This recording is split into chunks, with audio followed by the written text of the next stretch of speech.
আজ আমাদের NSS special ক্যাম্পের দ্বিতীয় দিন। আজকে দ্বিতীয় দিনে আমরা পেয়েছি পিয়ালি বসাক ম্যাম।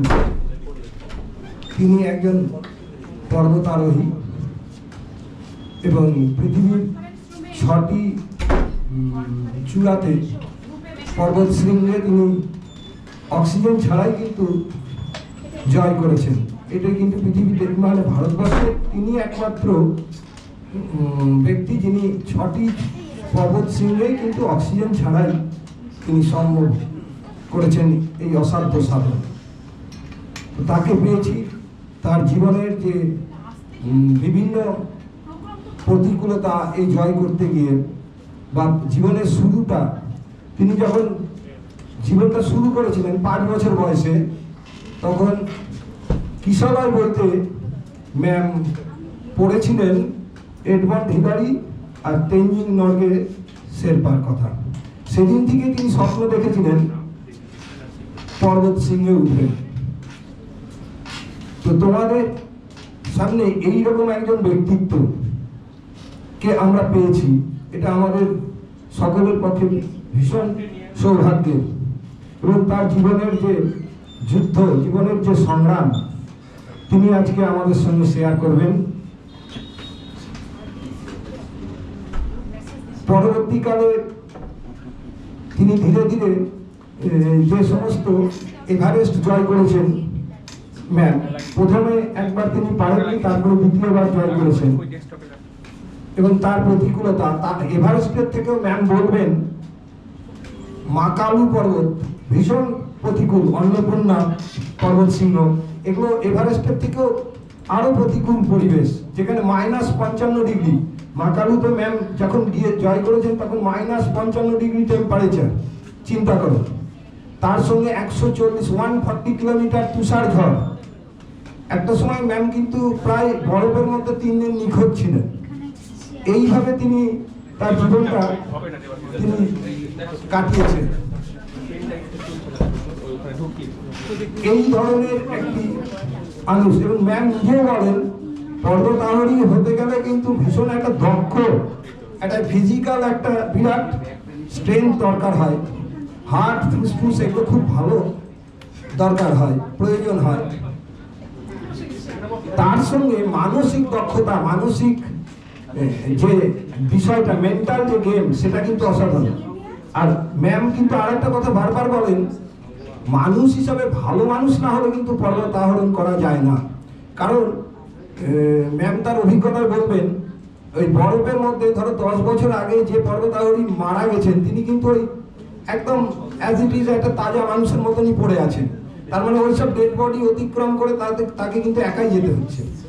এবং চূড়াতে গিয়ে তিনি কিন্তু মানে ওই ধরনের প্রতিকূলতা জয় করে, ওই রকম তুষার ঝড়, ওই রকম টেম্পারেচার -50 -55 ডিগ্রি, সেইগুলোর মধ্যে তিনি কিন্তু চলেছেন। এবং ম্যামের বাড়ি হচ্ছে চন্দননগর, বলে রাখি, এবং খুব সাধারণ পরিবারেরই মেয়ে ছিলেন। এবং এই যুদ্ধটা জয় করতে তাকে কিন্তু বহু কাঠখড় পোড়াতে হয়েছে এবং মানসিক দৃঢ়তা প্রয়োজন। এমনই একটা মানুষকে আমরা পেয়েছি। আমরা শুনবো তার সমস্ত জার্নি। ম্যাম পেন ড্রাইভে এনেছেন, সমস্ত জিনিস আমরা দেখতেও পাবো। এইবার আমি প্রথমেই আমাদের অধ্যক্ষ মহাশয় এবং পিয়ালি ম্যাম আমাদের ডেকে নিচ্ছি, আপনারা আসুন।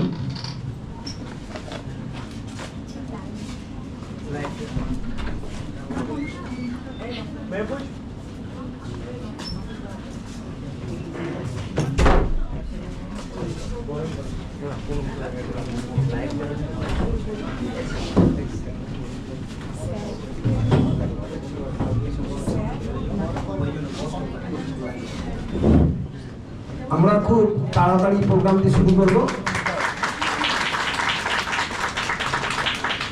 এবার আমি প্রথমে আমাদের অধ্যক্ষ মহাশয় ডক্টর অজয় অধিকারী মহাশয়কে বলবো পিয়ালি বসাক ম্যামকে বরণ করে নেবেন, স্যারই বরণ করে নেবেন আমাদের ম্যাডামকে। NSS clap goes to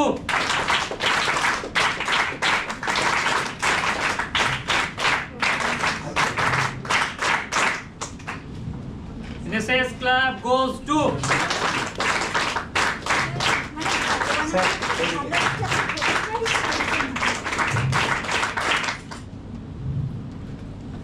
এরপরে আমি আমাদের অ্যাডপ্টার ভিলেজের বেটা টুমারের পক্ষ থেকে তারা এই আমাদের ছাত্রছাত্রীরা ম্যামের আমি খুব গল্প বলতাম, ওরা ভীষণ ইন্সপায়ার হয়ে আজকে এসছে।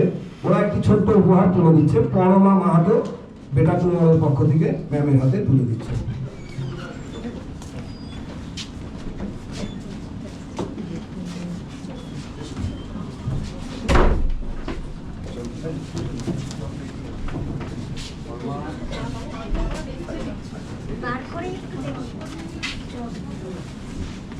এটা বেটা টুমারের পক্ষ থেকে গ্রামের সমস্ত ছাত্রছাত্রীরা তুলে দিয়েছে।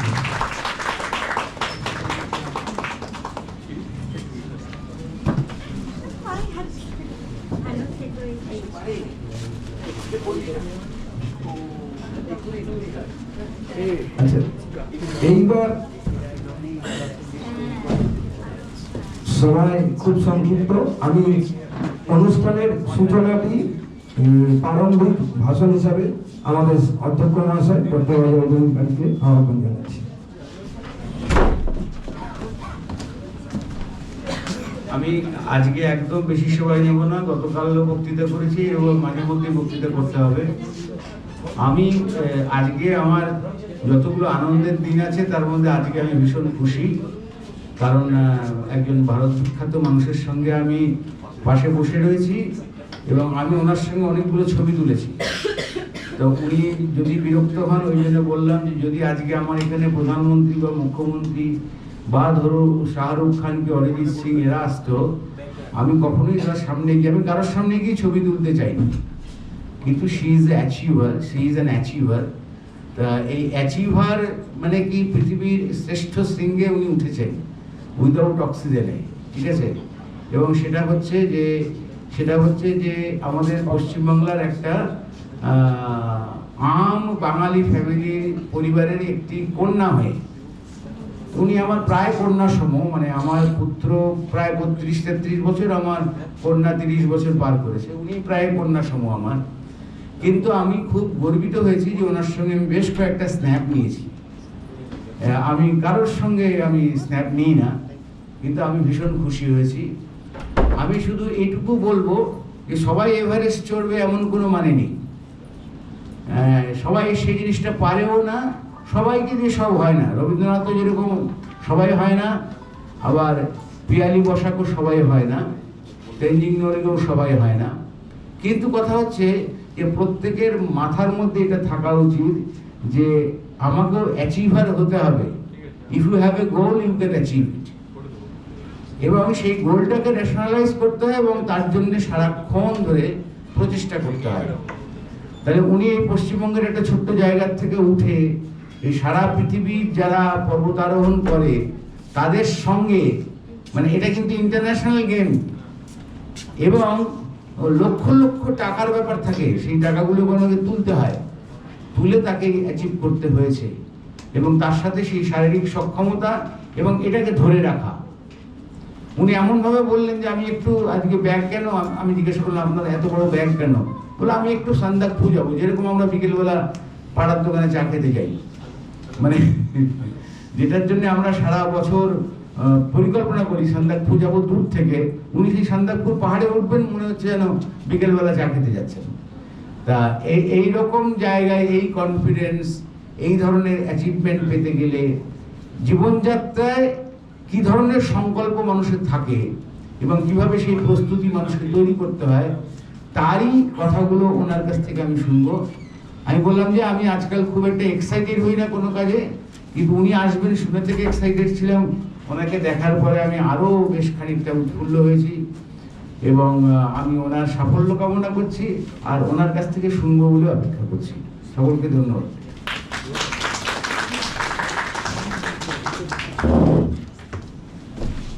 এইবার ম্যামকে আমি ডাকবো, ম্যাম শুরু করে দেন, সময় খুব সংক্ষিপ্ত, ম্যামও বেরিয়ে যাবেন। আমি বলে দিই প্রসঙ্গত পরশুদিন IIT খড়গপুরে ম্যামের এইরকমই একটা সেমিনার ছিল, তারপরে কালকে বাড়ি ফিরেছেন, আবার এখানে আসছেন, তারপরে সান্দাকপু যাবে। মানে ম্যাম সারা বছরই এইরকমই করেন। Thank you ma'am. আমি নিচে গিয়ে বসি।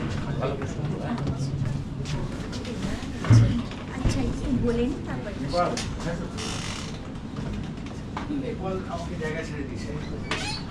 নেপাল তোমাকে আমি জায়গা দেবো।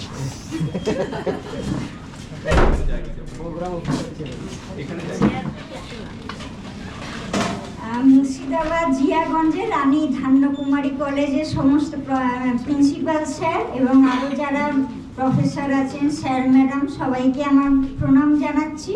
আর ছাত্রছাত্রীদের আমার অনেক শুভেচ্ছা ভালোবাসা জানাচ্ছি। আর এরকম জায়গায় এসে তো মানে এত ভালোবাসা আশীর্বাদ পাচ্ছি স্যারদের থেকে, হ্যাঁ অতটাও আমি যোগ্য কিনা জানি না, এত বড় জায়গায় আমাকে পৌঁছে দিচ্ছেন স্যাররা, কিন্তু চেষ্টা করি যাতে যোগ্য হয়ে উঠি। এবং আমার সবচেয়ে বড় পাওয়া এটাই যে আমার অ্যাচিভমেন্টগুলো যে মানে সমাজের কিছু কাজে লাগছে, স্কুল কলেজ ইউনিভার্সিটির ছাত্রছাত্রীরা তাতে অনুপ্রাণিত হচ্ছে, এটাই আমার সবচেয়ে ভালো লাগে, সবচেয়ে বড় পাওয়া। আর আমি যে এই পর্বতারোহণ শুরু করেছিলাম আমার যখন 5 বছর বয়স, তখন আমার মা ওই তেনজিং নরগের এডমন্ড হিলারের এভারেস্ট বিজয় বলে একটা গল্প আছে কিশলয় বইতে, তো ওইটা তো চিরকালই আছে, বাবা মাও পড়েছে, আমাদের সময় ছিল, এখনও আছে। তো ওইটা মা পড়ে শুনিয়েছিল। আর আমাদেরও কিন্তু নিম্ন মধ্যবিত্ত পরিবারই, অনেকে ভাবে যে এত নিচু জায়গা থেকে উঁচু জায়গায় পৌঁছানো যায় না, কিন্তু ইচ্ছা থাকলে, স্বপ্ন থাকলে কিন্তু করা যায়। তো আমাকে যখন ওই পড়ায় তখন আমার মনে হয় যে মানে পাহাড় ছাড়া আমি বাঁচবই না, হিমালয় ছাড়া বাঁচবই না। এবং আমার মা বাবার কিন্তু আর একটা জিনিস ছিল, শুধু পড়ার বই নয় যে পরীক্ষায় শুধু ভালো করতে হবে, পড়ার বইয়ের বাইরে প্রচুর বই আমাকে ছোটবেলা থেকেই পড়াতো বাবা মা। এবং খবরের কাগজ পড়ানো একদম ছোট থেকেই শিখে, তার সাথে খেলাধুলা, যোগাসনও আমি 5 বছর বয়স থেকেই করছি, তাইকন্ডো মার্শাল আর্ট যেটা ওটাও শিখেছি, তারপর মাউন্টেনিয়ারিং তো ছোট থেকে সেই ট্রেনিং নিয়ে শুরুই করি। মানে এগুলো করলেও তো বাইরের বই পড়লে কিন্তু আরও বেশি মানসিকতা এবং মানুষ হিসেবে গড়ে ওঠাটা কিন্তু অনেক ভালো। এবং পর্বতারোহণে যে কোনো কিছুতে একটা জীবনের লড়াইতে কাজে লাগে, যত বেশি বাইরের ইয়েটা পড়া যাবে। তো এইটা তাহলে ইয়ে করে দেবে। আর এবারে কিছু ভিডিও দেখাচ্ছি, তাহলে বুঝবে। মানে এই ধরনের ছবি ভিডিও তো হলিউডেও দেখাতে পারে না, যে সমস্ত জায়গায় আমরা যাই আমাদেরও খুব কষ্টের মধ্যে তুলতে হয়, কারণ ওখানে তো এই যে আমরা এই একদম ছোট মা বাবার সাথে কিন্তু যাওয়া শুরু, তখন জুতো হচ্ছে কোনো গ্রিপ নেই জুতোর তলায়, ওইভাবে কিন্তু বরফের ঢাল বেয়ে বেয়ে উঠেছি। হ্যাঁ ইয়ে করে দাও, প্লে করে দাও। তো সেই স্টেপ কাটিং তখন 5 বছর বয়সে পড়েছি তেনজিং নরগে, স্টেপ কাটিং, সেই স্টেপ কাটিং করে করে বরফের ঢালবে, তারপর পিঠে ব্যাগ, এই যে রক ক্লাইম্বিং এর ট্রেনিং, এটাও সান্দাকফুতে, তারপর স্কি, মার্শাল আর্ট সবই আমি পড়াশোনার সাথে সাথে করেছি। অনেকের ধারণা এই যে আমার বাবা ব্রেন ড্যামেজ হয়ে যায়, ইয়ে হয়ে যায়, বেড রিডিং হয়ে যায়, এটা স্কি, গুলমার্গ কাশ্মীর, ওখানে সরকারি ইনস্টিটিউট আছে। আর এটা হচ্ছে আইস ক্লাইম্বিং, এই যে 2 হাতে 2টো আইস অ্যাক্স, আর পায়ে আমাদের জুতোর তলায় কাঁটা লাগানো থাকে। এইরকম এই যে খাড়াই বরফের দেওয়াল বেয়ে বেয়ে উঠতে হয় আমাদের, ওঠা নামা বিভিন্ন টেকনিক আছে। এবং এই বরফের দেওয়ালে ওই গেতানো ক্র্যাম্পন বলে, পায়ের জুতোয় ক্র্যাম্পন এবং হাতে যে আইস এক্স, এটাও মানে অনেক প্র্যাকটিস করে, নানা রকম টেকনিক আছে, না হলে এই আইস প্রচণ্ড হার্ড হয়, মানে পাথরের মতো লোহার মতো কঠিন হয়ে যায় আইস। আর আমি তো 5-6 বছর বয়সে স্টেপ বাই স্টেপ ট্রেনিং নিতে হয়, যেমন স্কুল কলেজে তোমরা পড়ো স্টেপ বাই স্টেপ, আমাদেরও সেই রকম। কারণ এই জায়গায় একবারে উঁচুতে কিন্তু যাওয়া যায় না, কারণ এখানে তো মৃত্যু অবধারিত। মানে অন্যান্য খেলায় যেমন হার জিত আছে, আর মাউন্টেনিয়ারিংয়ে কিন্তু হার জিত মানে জীবন মৃত্যু, আর ভুলের কোনো ক্ষমা নেই। অন্যান্য খেলায় তো হেরে গেলে। এইটা হচ্ছে ওয়ার্ল্ডের 7th হাইস্ট পিক ধৌলাগিরি, এটাও আমি ভারতের মধ্যে প্রথম অক্সিজেন ছাড়া, তার আগে মানাসলুও 2018-তে আমি করেছি অক্সিজেন ছাড়াই। তো আমার আগে ভারতে কেউ অক্সিজেন ছাড়া করার মানে সাহসই করেন। আর এটাও একটু হয়েছিল যে আমি এত ছোট থেকে শুরু করেছিলাম।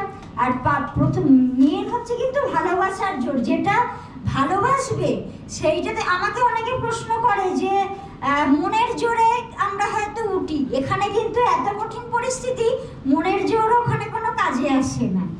এবং এইটা ওই যে খুম্বু আইসফল বলে এভারেস্ট বেস ক্যাম্প অব্দি কিন্তু সবাই যেতে পারবে, ওটা তো ট্রেকিং করে যেতে হয়, একটু চেষ্টা করলে চড়াই হয়তো উঠতে হবে, কিন্তু টেকনিক্যাল কোনো ব্যাপার থাকে না।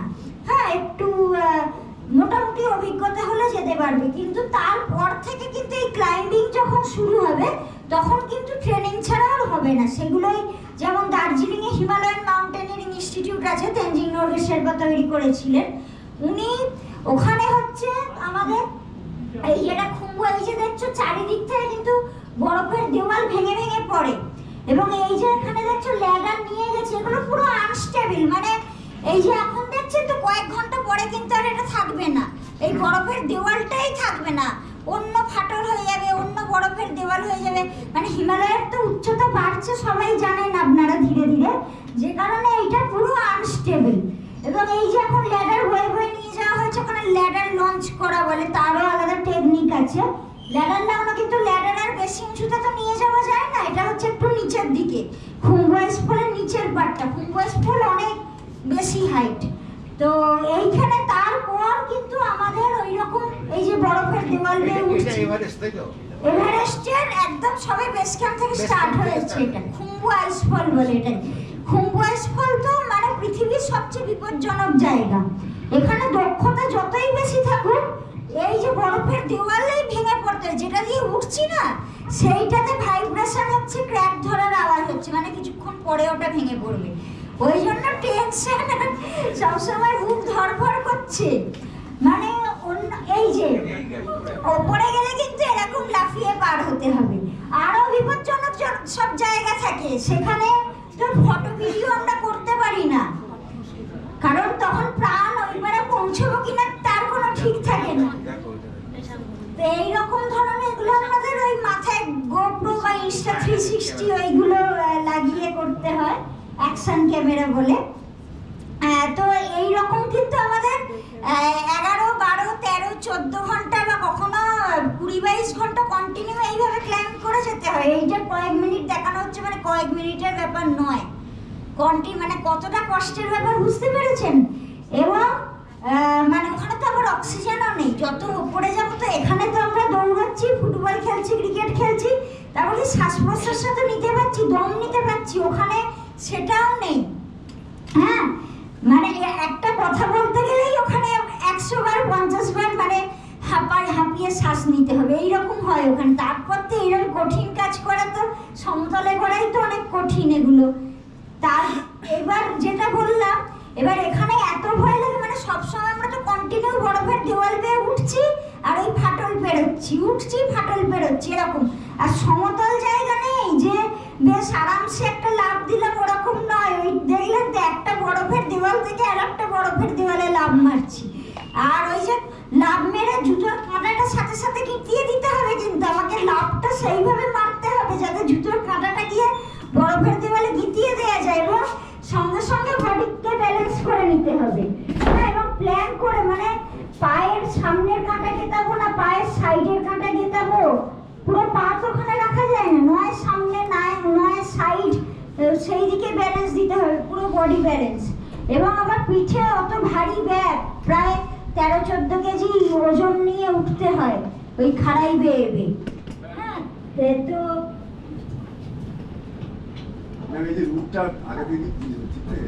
রুট বলে তো এখানে কিছু নেই, সব চারিদিকে ভেঙে পড়ে। এবার আমাদের যেটা হয়, এগুলো তো 1.5 মাস 2 মাস ধরে আমাদের অভিযান চলতে থাকে, আমরা অল্প অল্প করে উঠে রুট নিজেদেরকে খুঁজে বের করতে হয় যে কোথা দিয়ে উঠবো। এবার সেখানে এই অ্যাঙ্কার লাগানো, দড়ি লাগানো, এই সমস্ত কাজগুলো করতে হয়।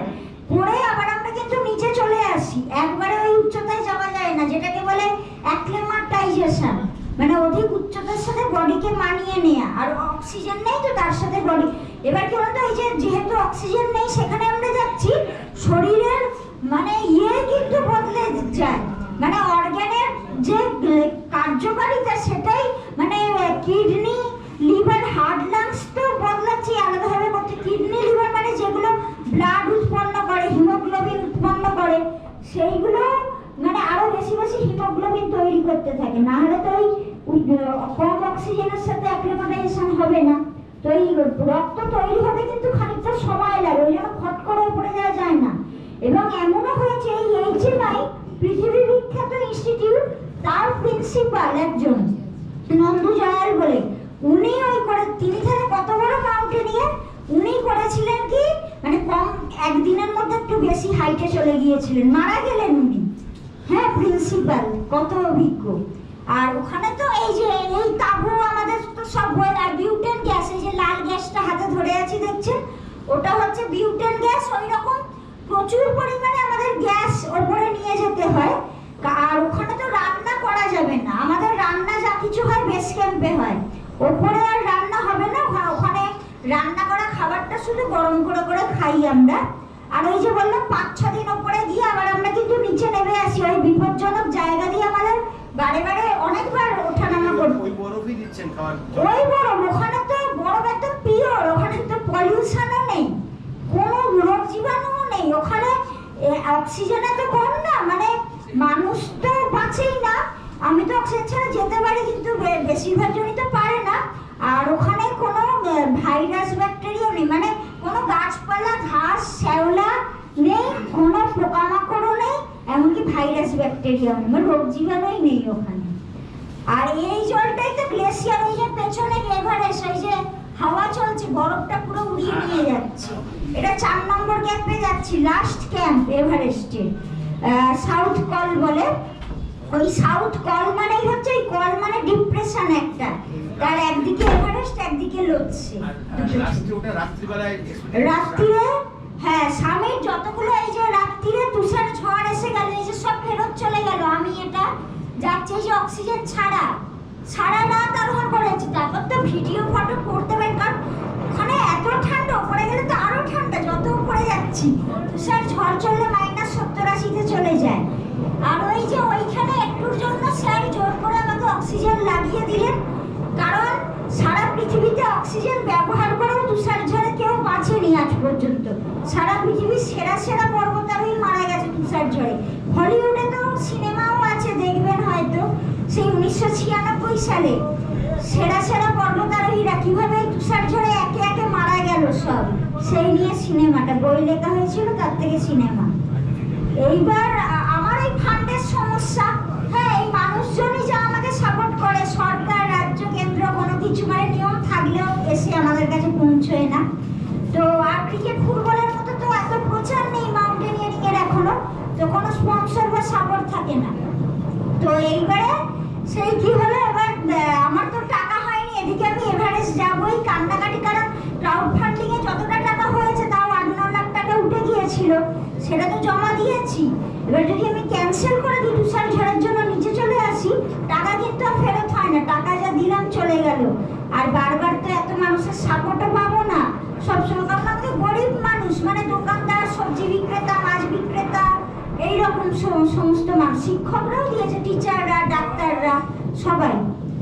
ওই জন্য আমি ডিসিশন নিলাম এই তুষার ঝড়ের মধ্যেই যাব, যেখানে জানি স্যারও আমাকে দাওয়া স্যার সব গল্পগুলো বলছিলেন যে কিভাবে সব তুষার ঝড়ে মারা গেছে। তারপর নেপালের যে প্রথম মহিলা এভারেস্ট জয়ী, হ্যাঁ, পাসাংলামু শেরপা, প্রথম মহিলা নেপালি, উনি এভারেস্ট সামিট করে আর কিন্তু নিচে ফিরতে পারেননি, এই তুষার ঝড়েই মারা গিয়েছিল। উনি নিজেও শেরপা, আর ওর সাথেও আরো 2জন শেরপা ছিল, 3 জন তুষার ঝড়ে মারা যায় অক্সিজেন নিয়েও। এইসব জানার পর মানে মনের মধ্যে তো ভয় হচ্ছে, কারণ পর্বতারোহণের চূড়ায় পৌঁছানোটা ইয়ে নয়, আবার তো নিচে নামতে হবে, এবং নিচে নামার পথে সবচেয়ে বেশি মারা যায় পর্বতারোহীরা। এইবার তারপর তো এই এলাম, এটা 4 নম্বর ক্যাম্পে এসি, গালটা ওই তুষার যে ঝড় আসছে না, ওগুলো কিন্তু পাথরের কুচির মতো, নরম বরফ নয়। এখানে জোরে বৃষ্টি হলেই কেমন তীরের মতো বেঁধে, তো সামান্য বৃষ্টিতে পাথরের কুচি -70-80 ডিগ্রি সেন্টিগ্রেডে চলে যায় এই যখন তুষার ঝড় আসছে। এইবার তো সেই এসে পুরো এই যে ছেঁড়া তাঁবুর মধ্যে দেখুন পুরো ছিঁড়ে গেছে। এবং এইটা তো 4 নম্বর ক্যাম্প সাউথ কল, এখানে তো কেউ বেশিক্ষণ থাকে না, মানে সবাই কি করে ক্যাম্প 3টাই কিন্তু মেনলি লাস্ট ক্যাম্প বলা যায়। ক্যাম্প 3 থেকে সবাই আর এই যে ছেঁড়া পুরো তাঁবু, এর মধ্যে আমরা এই তুষার ঝড়ে কাটিয়েছি 2-3 দিন। যেখানে ভালো তাঁবু আরামদায়ক ব্যবস্থা করে দিলে কেউ থাকতে পারে না, অক্সিজেন নিয়েও এখানে কেউ থাকে না। এখানে 2-3 ঘন্টার বেশি আজ পর্যন্ত কোনো পৃথিবীর কোনো কর্মচারী থাকেনি। অক্সিজেন নেই ডেথ জোনের ওপরে, তো এটাকে মেডিকেল ভাষায় এই উচ্চতাকে ডেথ জোন বলে, মানে মৃত্যু, শুধুই মৃত্যু এখানে। বলুন ভাইরাস ব্যাকটেরিয়াও বাঁচে না এখানে। তারপরে এই যে চারিদিক দেখাচ্ছে, এই সাউথ কলটা কিন্তু অনেকটা বড় জায়গা, বেশ অনেকটাই। খাড়াই তো শুধু তো আমরা খাড়াইয়ে দিয়ে উঠতে থাকি, কিন্তু খাড়াইয়ের ওপরে 4 নম্বর ক্যাম্পটা বেশ বড় জায়গা, কিন্তু এত বিপজ্জনক, মানে যেহেতু অক্সিজেন নেই, ডেড বডিও প্রচুর আছে, মানে ওখানে বোঝাই যায় না, হঠাৎ করে হার্ট ফেলিওর হয়ে মারা যাবে, সে নিজেও বুঝতে পারবে না, ধপ করে পড়ে যাবে, এইরকম হয়। এবং এই যে এবার আমার তো স্নো ব্লাইন্ড হয়ে গিয়েছিল, চোখে তো পুরো ওই তুষার ঝড়ের ঝাপটা, চোখও খুবলে গিয়েছিল, চোখে দেখতে পাচ্ছিলাম না। ওই রেস্ট নেওয়ার পর তুষার অন্ধত্বের কোনো ওষুধ নেই, ওই 12 ঘন্টা চোখ পুরো এরকম বন্ধ করে রাখতে হবে। তো ওই জন্য লোকসেটা সাথে সাথে যেতে পারিনি, 4র্থ উচ্চতম। আর ওদিকে ওয়াকি টকিতে বলছে তাড়াতাড়ি ফেরত এসো, আর লোকসে আর যেতে হবে না। এই যে স্যার তো অক্সিজেন মাস্ক লাগিয়ে দেওয়া শেরপা, কিন্তু আমি পুরো অক্সিজেন ছাড়াই ছিলাম। শেরপারাও থাকতে পারে না 4 নম্বর ক্যাম্পে অক্সিজেন ছাড়া।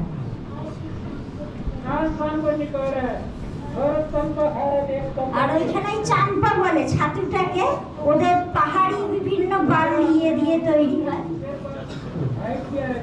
হ্যাঁ, এই স্যার আর একজন গিয়েছিল, সবাই নিচে চলে গেল, উনি থেকে গিয়েছিলেন আমাদের সাথে। এই कोई नहीं है, इसलिए हम सिर्फ हम तीनों है, रास्ता पे खुला नहीं है, फिर हम सब बंद होगा था पहला, और टीम कोई नहीं है, हम लोग टीम में है।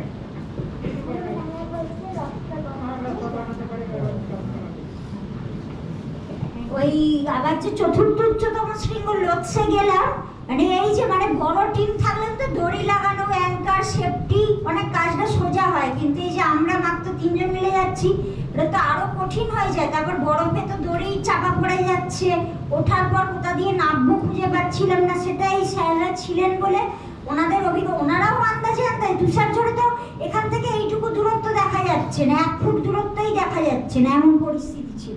এই যে ডেড বডি, এবং এইটা একটা আমিও তুলিনি, ওই দাওয়া স্যার তুলে নিয়েছিল ফটোটা, আমি তুলি না, না হলে ডেড বডির ছবি ওরকম কিন্তু প্রচুর থাকে, প্রচুর। এবং ওই ডেড বডির পাশ দিয়েই আমরা আরোহণ করি, এবং ওই ফাটলে পড়ে গিয়েও কত ডেড বডি ফাটলের তলায় থাকে, সেসব তো দেখা যায় না, বরফ গললে তখন অনেক সময় বেরিয়ে আসে। হ্যাঁ, আর এরকমও হয়েছে আমাদের, আমি তো 9টা অভিযান করেছি, তার মধ্যে 6টা স্বামী, মানে তাঁবুর মধ্যে মারা গেছে, একসাথে আরোহণ করলাম, নামলাম, সে তার তাঁবুতে গেল, আমি আমার তাঁবুতে, পরদিন সকালে উঠে দেখছি তাঁবুর মধ্যে ঘুমের মধ্যে তার হার্ট ফেলিওর হয়ে যাচ্ছে, অক্সিজেন নেই তো ওই জন্য। আর এখানে এত কষ্ট, মানে এই ধরুন এত পরিশ্রম করে তো আরোহণ করতে হচ্ছে, কোনো কোনো দিন তো 20-25 ঘন্টাও কন্টিনিউ আমাদের আরোহণ করতে হয়, কারণ ওখানে তো তাঁবু যে লাগাবো, তাঁবু লাগানোরই তো জায়গা থাকে না।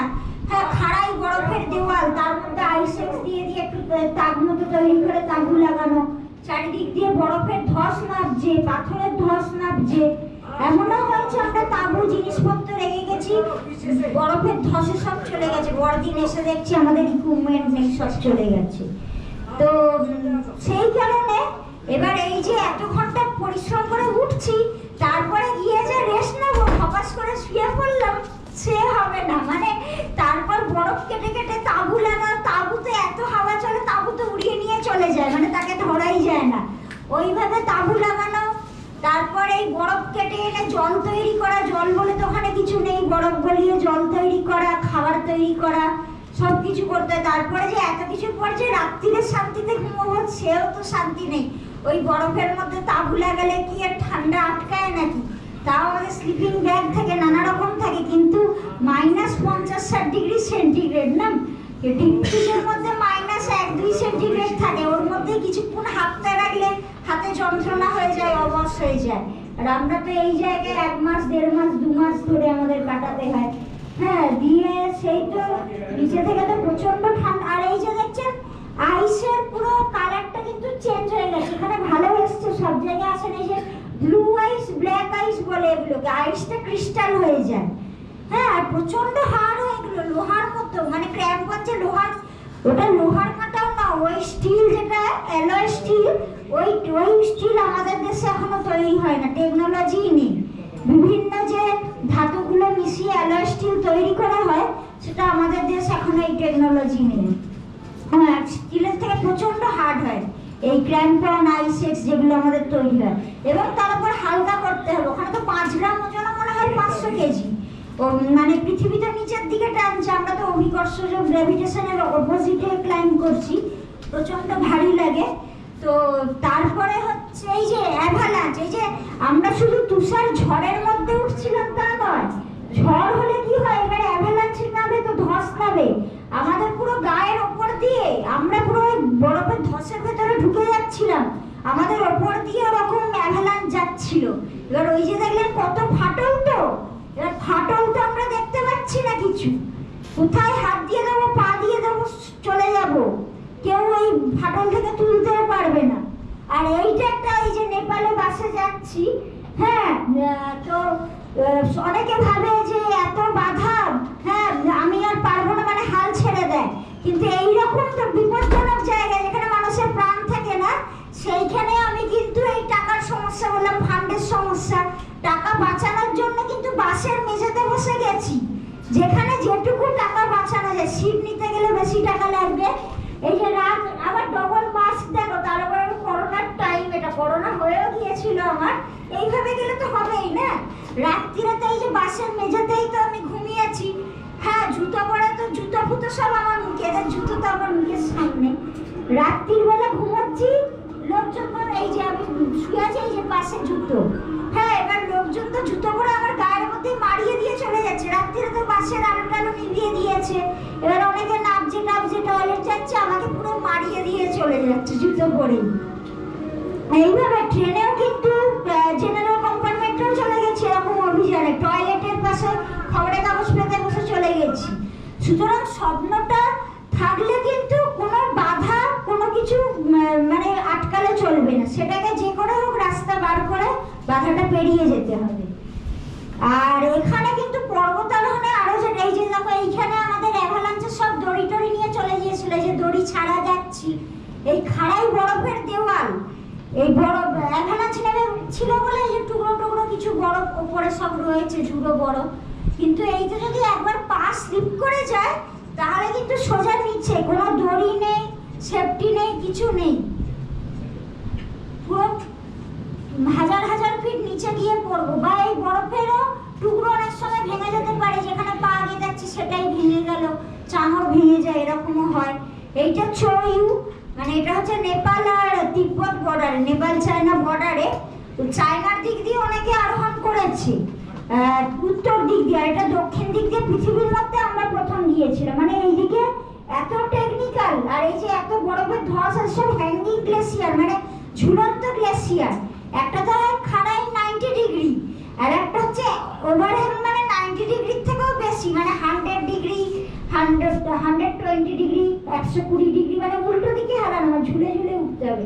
এইরকম সমস্ত এখানে আছে, গ্লেসিয়ারও ঝুলন্ত। তো আমাদের হয়ে যেত সামিট, কিন্তু এই তুষার ঝড়, তার জন্য চূড়ার একদম কাছ থেকে আমাদের ফেরত আসতে হয়েছিল, নাহলে এটাও পৃথিবীর মধ্যে প্রথম হয়ে যেতাম আমরা। আর ওপরে গিয়ে বললাম, ওই মেন হচ্ছে অনেকে বলে অক্সিজেন ছাড়া কি করে যায়, মানে অন্যদের যেখানে 50-60 নেমে যায়, অক্সিমিটার হয় না, আঙুলে দিয়ে মাপে, আমার ওখানেও 95-96, মানে 90 এর উপরে স্যাচুরেশন থাকে। এবং এই যে আমি তুষার ঝড়ে আমরা গেলাম, অন্যরা যে পৃথিবীর কেউ পারলো না, তার কারণটা আমার অক্সিজেন স্যাচুরেশন বেশি থাকলে কি হয়, খাওয়াও আমি বেশি করতে পারি, আমি বরঞ্চ সমতলে কম খাই, আমার ওজন কমে যায়, ওখানে আমি অনেক, মানে শেরপাদের থেকেও অনেক সময় বেশি বেশি খেয়ে নিই, এবং তার ফলে কি ওই লড়াইটা করতে পারি।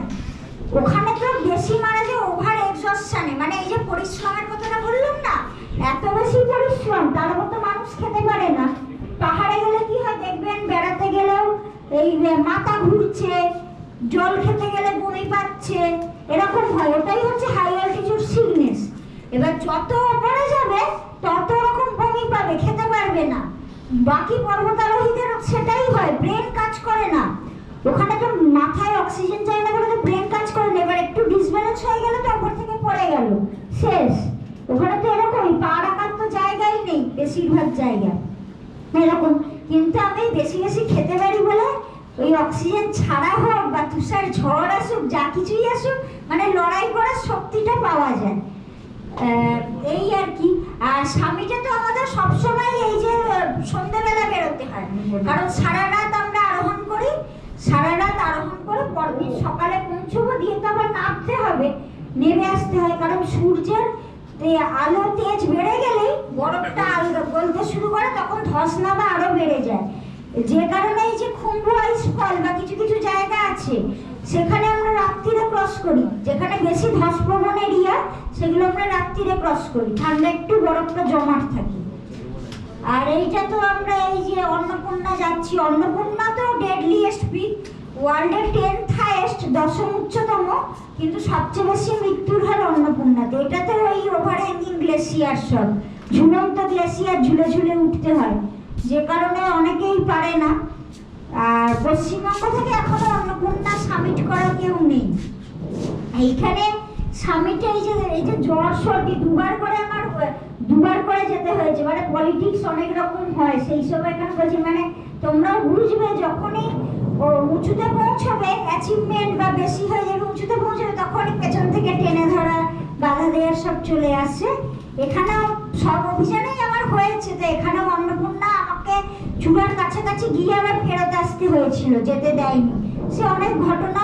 তারপর তাবু দেয়নি, যে দেখতে কত সর্দি জ্বর হয়ে গিয়েছিল, জ্বর নিয়ে আবার দুবার করে গিয়ে সামিট করেছি। তো যাই হোক এইরকম। আর এইটাই পর্বতারোহী হতে গেলে তো মানুষ হিসেবে ভালো হতে হবে, না হলে এই মানে মৃত্যুর মুখে দাঁড়িয়ে সঠিক ডিসিশন কিন্তু ভালো মানুষ না হলে নেওয়া যায় না। এবং যা কিছু যখনই বড় জায়গায় পৌঁছবে বা বড় জায়গায় পৌঁছানোর স্বপ্ন থাকলে মানুষ হিসেবে ভালো না হলেও কিন্তু সেই জায়গায় পৌঁছানো যায় না। এই পরশুদিনই আমি IIT খড়গপুরে গিয়েছিলাম, ওরাও মানে কিছু এত ভালো ভালো কোশ্চেন করছিল, ওরা তো একটু মানে খুব অ্যাগ্রেসিভ টাইপ একটু IIT খড়গপুররা হয় তো, হ্যাঁ, মানে খুব নিজেদের কেরিয়ার সম্বন্ধে বা মানে সেরা জায়গায় পৌঁছবে এরকম একটা ওদের মানসিকতা থাকে। তা আমাকে ওরা জিজ্ঞেস করছে যে খুব, ওরা ওখানে হিন্দিতে হচ্ছিল, যে মানে প্রচন্ড রাগ, ফ্রাস্ট্রেশন এরকম তো অনেক সময় এসে যায়, তো সেই সময় কি মানে ওই রাগ ফ্রাস্ট্রেশন হলে কি ডিসিশন নিই সেই নিয়ে আমরা পাহাড়ে উঠি কিনা তাই জিজ্ঞেস করছে। কিন্তু রাগ বা ফ্রাস্ট্রেশন থেকে কোনো ডিসিশন কিন্তু সঠিক ডিসিশন হয় না। রাগের বসে কোনো সিদ্ধান্ত নিলেই সেটা ভুল হয়ে যাবে, এবং পাহাড়ে তো বললাম ভুলের কোনো ক্ষমা নেই। এখানে হয়তো এই যে বললাম আমাকেও বাধা দেওয়া হয়েছিল, নানা রকম পরিস্থিতি তৈরি হয়েছে, কিন্তু তার মধ্যে আমি কিন্তু মাথা ঠান্ডা রেখেছিলাম। আমি মনে করেছি যে যা করছে করুক, আমার লক্ষ্যটা কিন্তু শৃঙ্গে পৌঁছানো, এবং সবাই এত মানুষ আমাকে ভালোবাসে, তাদের আশীর্বাদ আমি যেন ভালো করে সামিট করে ভালোভাবে নিচে নেমে আসতে পারি। এবার রাগের বসে যদি আমি ওখানে একটা কিছু ঘটিয়ে ফেলি, একেই তো অক্সিজেন নেই, ব্রেন কাজ করে না, তার মধ্যে যদি করে ফেলি তাহলে কিন্তু নিজের প্রাণটাই চলে যাবে। এবং এটা শুধু পাহাড়ে না, মানে জীবনের সমস্ত ক্ষেত্রেই সত্যি, মানে রাগের বসে ফ্রাস্ট্রেশন নিয়ে কোনো ডিসিশন সাথে সাথে নিতে নেই। ওরকম কিছু হলে বরঞ্চ আগে নিজেকে শান্ত করতে হবে, ভালোভাবে ভেবে যে আমার লক্ষ্যটা কি। এবং আরেকটা ওরা যেটা প্রশ্ন করলো যে মানে আমার কি সবসময় মানে এরকম একটা মানসিক যে আমি সেরা হব, আমি বেস্ট হব, এরকম আমার মানসিকতা আছে কিনা, আমি এরকম সবসময় হতে চাই কিনা। এবার দেখো, এবার সেরা হওয়া বেস্ট হওয়াটা তো ঠিক আছে, কিন্তু সেটা যদি সমাজের কাজে লাগানো যায়, আরো তোমার জুনিয়র ছেলে মেয়েদের, যেমন এখন আমি এত ইনভাইটেশন পাচ্ছি, তোমাদেরকে বলতে পারছি আমার অভিজ্ঞতা, তোমরা ইন্সপায়ার হচ্ছ, মানে এরকম সমাজ দেশের কাজে নিজের অ্যাচিভমেন্ট লাগালে তবেই কিন্তু সেরা হওয়া যায়, বড় হওয়া যায়। অন্যকে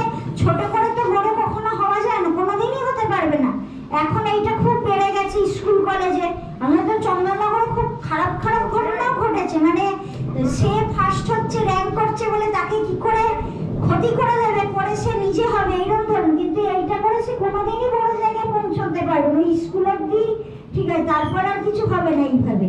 বরঞ্চ তোমাদের নিজেদের মধ্যে একতা গড়ে তুলতে হবে, যেটা বেশি করে মেয়েদের মধ্যে আরো বেশি দরকার। কারণ ছোটবেলাতেও একটা গল্প পড়েছো যে একটা লাঠিকে কিন্তু সহজে ভেঙে ফেলা যায় যদি একটা লাঠি হয়, কিন্তু যদি লাঠির বান্ডিল হয়, এত মোটা লাঠির বান্ডিল একসাথে লাঠিগুলো আছে, তাকে কি মুচকে ভেঙে ফেলা যাবে? কোনোদিন যাবে না। ওই জন্য মেয়েদেরকে আরো দলবদ্ধ হবে এবং নিজে একে অপরকে সাহায্য করে চলতে হবে, তাহলে নিজেরাও সবাই। আর কম্পিটিশনে কি আছে এখানে? দেখো, ভগবান তো এক একজনকে কিন্তু সবাইকে কিছু না কিছু গুণ দিয়ে পাঠিয়েছে, সবাই একরকম না, সবাই আলাদা আলাদা। সেই কারণে রেজাল্টে কি একটু খারাপ নম্বর হলো বা কে ফার্স্ট সেকেন্ড হলো সেটা নয়।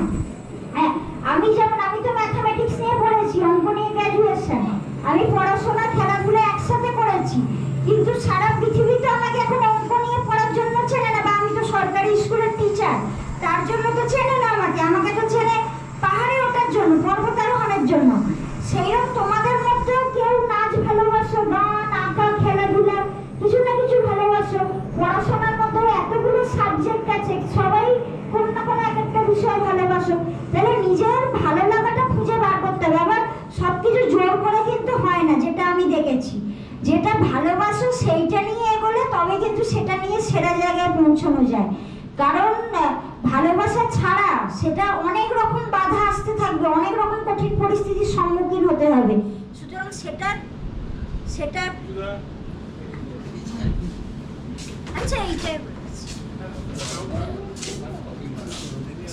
প্রতি যদি ভালোবাসা না থাকে তাহলে কিন্তু সেটা নিয়ে বেশি দূর এগোনো যায় না, বা বড় জায়গায় সেরা জায়গায় পৌঁছানো যায় না।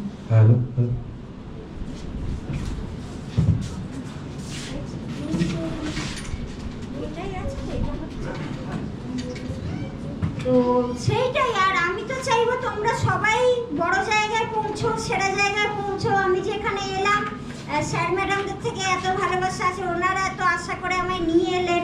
তো তোমরাও যদি বড় জায়গায় পৌঁছো, তোমাদের স্বপ্ন তো সবাইকে রাখতেই হবে, বিশেষ করে মেয়েদের আরো এটা দরকার। বড় জায়গায় পৌঁছানো, নিজের পায়ে প্রতিষ্ঠিত হওয়া মেয়েদের জন্য আরো বেশি করে দরকার, ছেলেদের জন্য দরকার ভালো মানুষ হয়ে ওঠা, এটা তো সবার জন্য দরকার।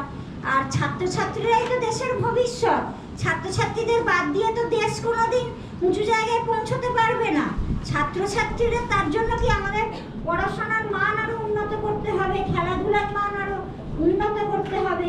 এই যে দেশগুলো চীন, রাশিয়া, আমেরিকা, জার্মানি, এরা কিন্তু বিজ্ঞানেও নোবেল পাচ্ছে, সাহিত্যেও নোবেল পাচ্ছে, আবার অলিম্পিকেও কিন্তু গোল্ড মেডেল এরাই আনছে। তোমরা যদি দেখো নিউজ বা ইয়েগুলো গুগল সার্চেও দেখা যায়, অলিম্পিকের মেডেলে তো এখন চীন আমেরিকাকে ছাড়িয়ে যাচ্ছে, আমেরিকাকে ছাড়িয়ে গেছে।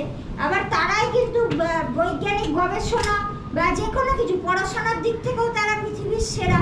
তো উন্নত দেশ হতে গেলে পড়াশোনাতেও ভালো হতে হবে, খেলাধুলাতেও ভালো হতে হবে। আর স্বামী বিবেকানন্দ সেই কারণে বলেছিলেন যে গীতা পড়ার থেকে মাঠে গিয়ে ফুটবল খেলা ভালো। গীতা পড়াটা ঠিক আছে, পড়াশোনা তো করতেই হবে, কিন্তু খেলাধুলা করলে কিন্তু পড়াশোনাটা আরো ভালো বোঝা যায়, ব্রেন আরো বেশি কাজ করে। হ্যাঁ, অনেকে এখন বাবা মায়ের ধারণা না যে পড়াশোনা খেলাতে দিলে পড়াশোনা নষ্ট হয়ে যাবে, এটা একবারে ভুল ধারণা, বরঞ্চ আরো ক্ষতি করে দেওয়া হচ্ছে। ছাত্রছাত্রীদের দেশের ভবিষ্যৎটাই ধ্বংস হয়ে যাচ্ছে। এইটা মাকালু, এই যে শীতকালে আমরা গিয়েছিলাম, শীতকালে তো আরো কঠিন। মাকালু এভারেস্টের থেকে এমনিই কঠিন, তেনজিং নরগে শেরপা উনি নিজেই বলেছিলেন। আর এই যে আমরা যে সারা রাত আরোহণ করি না, এইরকম আমাদের ডাউন স্যুট বলে, 5-6টা লেয়ার জ্যাকেট পরতে হয়, তার উপরে এইরকম পুরো আইসের লেয়ার জমে যায়। হ্যাঁ, তো কষ্ট ওখানে গেলে বুঝবে সেগুলো কিরকম হয়। তো এইরকম তো এইটাই। এইবার দেখো, এত কঠিন পরিস্থিতিতে যদি এত বাধা পেরিয়ে যাওয়া যায়, তাহলে তো তোমরাও তো একটা কোনো বড় হওয়ার স্বপ্ন নিয়ে তো তোমাদেরও এগোতে হবে, বড় জায়গায় পৌঁছাতে হবে।